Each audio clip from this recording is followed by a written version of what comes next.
Perhatikan ya teman-teman ya. Silakan Bang Dio. Aku yang merasa no. Ya, jadi untuk menjawab tadi syubhatnya Kak Like tadi, biar menjadi edukasi untuk kita semua. Ya. Ketika dia bertanya, siapa yang mewahyukan Al-Quran itu kepada Nabi Muhammad? Jawabannya dalam surat Asy-Syura ayat yang ke-7. Allah Subhanahu wa taala berfirman, "A'udzubillahi minasyaitonir rajim. Wa kadzalika auhayna ilaika Qur'anan Arabiyyan litunzira ummal qura wa man haulaha wa tunzira yawmal jam'i la raiba fihi fariqun fil jannati wa fariqun fis sa'ir." Dan demikianlah kami wahyukan kepadamu wahai Muhammad Al-Quran yang berbahasa Arab, agar engkau memberikan peringatan kepada penduduk Mekah dan orang-orang yang ada di sekitarnya, dan engkau memberikan peringatan tentang hari perkumpulan, yakni hari kiamat yang tidak ada keraguan di dalamnya, pasti akan terjadi. Sebagian manusia berada dalam surga dan sebagian manusia berada dalam neraka. Ini tentunya tergantung dari amal kita. Nah, syahidnya yang menjadi saksi pembahasan kita dalam ayat ini, Allah yang mewahyukan Al-Quran dengan bahasa Arab. Itu yang pertama. Poin yang kedua, ketika Bang Faruk menanyakan tentang dari mana Kak Like tadi, Kak Like yang Kristen tadi itu bertanya, ditanya oleh Bang Faruk, dari mana kakak tahu kalau ada Allah Ibrahim itu, Allah Abraham itu, Allah Ishak dan segala macamnya. Dia muter, enggak tahu sampai kapan dia muter, enggak ada jawabannya. Kalau dalam Islam jelas, dalam surah Al-Baqarah ayat 133. A'udzubillahi minasyaitonir rajim. Am kuntum syuhada idh hadara Ya'qub al-maut idh qala li banihi ma ta'buduna min ba'di qalu na'budu ilahaka wa ilaha abaika Ibrahim wa Ismail wa Ishaq wa ilahan wahidan wa nahnu lahu muslimun. Apakah kalian hadir menjadi saksi ketika kematian hampir mendatangi Yakub? Yakub ini nama lain dari Israel. Jadi Bani Yakub artinya Bani Israel, artinya anak keturunan Yakub, anak keturunan Israel. Oke? Nah, Yakub ini sudah hampir wafat. Ya. Maka dia berkata kepada anak-anaknya, qala li banihi, ketika dia berkata kepada anak keturunannya, ma ta'buduna min ba'di, apa yang akan kalian sembah setelah aku wafat nanti? Qalu, mereka menjawab, anak-anaknya menjawab, na'budu ilahaka, kami akan menyembah Tuhanmu, wa ilaha abaika, dan Tuhan nenek moyangmu. Siapa nenek moyangnya Yakub ini, nenek moyangnya Israel ini? Ibrahim, Ismail, wa Ishak. Ibrahim, Ismail, Ishak, ini nenek moyangnya. Jadi Bani Israel itu adalah keturunan Ibrahim. Ibrahim adalah bapaknya, kemudian Ibrahim punya anak namanya Ismail dan Ishak. Oke? Tuhannya Ibrahim, Ismail, dan Ishak ini siapa? Ilahan wahidan, Tuhan yang satu. Ya, bukan trinitas, bukan tiga dalam satu kayak itu ya, kayak kopi, bukan.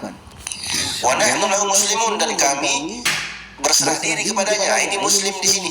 Artinya semua orang yang mengikuti para nabi terdahulu yang berserah diri kepada Tuhannya. Ini berserah diri kepada Allah Subhanahu wa taala sebagai sang pencipta alam semesta.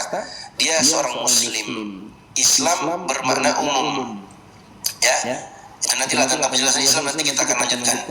Ini dalilnya jelas. Surah Al-Baqarah ayat 133. Jadi Bani Israel itu dahulu menyembah Allah. Itu poin yang kedua. Poin yang ketiga, teman-teman, dia sebutkan tentang Daud, Nabi Daud dan segala macamnya. Ada. Kita tanya dari mana dia tahu adanya Daud diberikan kitab. Ya. Dia muter-muter jawab. Kalau dalam Islam ada dalam surah Al-Isra ayat 55. Wa rabbuka a'lamu biman fis samawati wal ardi. Allah Subhanahu wa taala berfirman, dan Tuhanmu wahai Muhammad, yakni Allah Subhanahu wa taala itu lebih mengetahui penghuni langit-langit dan bumi. Walaqad faddalna ba'dhan nabiyyin 'ala ba'din, sungguh kami telah memuliakan sebagian nabi atas sebagian yang lainnya. Wa ataina Dauda zabura, dan kami memberikan Zabur kepada Daud. Jelas? Oke? Itu poin yang ketiga. Poin yang keempat, mungkin teman-teman akan bertanya, mereka bilang begini, tahu dari mana kalian? Apa buktinya? Mana bukti sejarahnya? Bukti sejarahnya, Ibrahim itu pernah ada di kota Makkah. Ibrahim itu adalah nenek moyangnya Nabi Muhammad SAW. Ibrahim itu menyembah Allah Subhanahu wa taala adalah firman Allah dalam surah Al-Baqarah ayat 127. Allah berfirman, Allah Subhanahu wa taala berfirman, a'udzubillahi minasyaitonir rajim. Wa idh yarfa'u Ibrahimul qawa'ida minal baiti wa Ismail rabbana taqabbal minna innaka antas samiul alim. Dan tatkala Nabi Ibrahim dan anaknya Ismail membangun pondasi-pondasi Ka'bah, seraya mereka berdoa, Rabbana taqabbal minna, ya Allah, wahai Tuhan kami, taqabbal minna, terimalah amalan kami ini. Innaka antas samiul alim. Sesungguhnya Engkau ya Allah adalah Tuhan yang Maha mendengar lagi Maha mengetahui. Rabbana waj'alna muslimaini laka. Ya Allah, jadikanlah kami berdua sebagai hamba-Mu yang muslim, berserah diri kepadamu. Wa min dzurriyyatina ummatan muslimatan lak. Dan jadikanlah anak keturunan kami sebagai umat yang muslimah, sebagai umat yang muslimah yang tunduk berserah diri kepada Allah. Wa arina manasikana, dan tunjuki, ajari kami manasik haji maksudnya. Wa tub alaina, dan terimalah taubat kami. Innaka antat tawwabur rahim. Sesungguhnya Engkau adalah zat yang Maha menerima taubat dan Maha penyayang terhadap hamba-Hamba-Mu. Dan seterusnya ini ayat-ayat tentang Nabi Ibrahim, Nabi Muhammad, dan seterusnya. Nah, apa bukti sejarahnya? Inilah yang kita lihat sampai sekarang. Ka'bah ini dibangun oleh Nabi Ibrahim dan anaknya Nabi Ismail alaihissalam. Mereka membangun pondasinya berdasarkan surat dalam Al-Quran, ayat dalam Al-Quran, surah Al-Baqarah ayat 127. Selamat datang kepada kebenaran. Lanjut, Bapak. Masya Allah, Masya Allah, Masya Allah.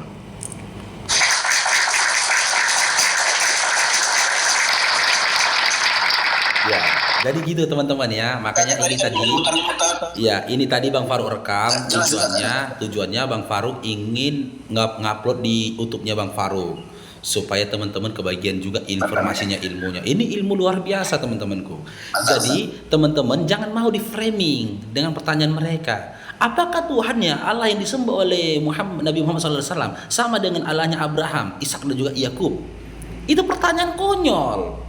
Gitu loh. Sebelum kita menanggapi pertanyaannya, kita pastikan dulu kepada mereka mendapat informasi dari mana tentang Allah yang disembah oleh Abraham, Ishak dan Yakub.